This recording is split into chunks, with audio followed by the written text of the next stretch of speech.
I have been my father's side chick for the past 10 years now. Story time. My father and I got together when I was really in high school. This is going to be a bit complex to explain, but follow me closely so that you don't end up judging me wrongly. Being the only girl between my mother and father, if you can relate and you're the only girl, you know that probably you're very close to your dad. Growing up, I wasn't the only girl, but I ended up losing my older sister, who was the other girl in the family. So after that, it was my brothers and I, as well as my parents. Now, most of the time, it would be my dad picking me up from school, and because I had just lost my sister at that time, it was very hard for me to process her death. So every time that he would pick me up, we would go to the park, we'd just sit in the car and just talk about the death of my sister, and both of us would help each other get through it. Now, one day while at the park, I would like to preface by saying that neither of us coerced each other into what happened, but while we're sitting at the park, the car got quiet, and somehow my father and I ended up kissing.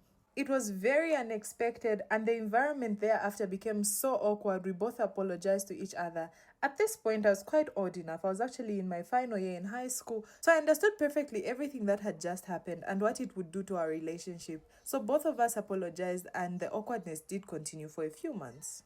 Now, it was finally graduation day a few months after that initial kiss, and my father and I hugged. Unfortunately, on this day, my mother couldn't be around because she had to travel for work. So, at my graduation, it was just my father and I, as well as my brothers. While my father was congratulating me, we hugged, and when we turned, our lips touched and we kissed. And that became the second time that my father and I kissed. This time, none of us apologized. We just looked at each other and hoped that no one had seen us. Anyway, when it comes to school, my father is one heck of a serious man. He does not play about education, especially that of his children. So after grade 12, I never even took a gap year. Immediately, I was in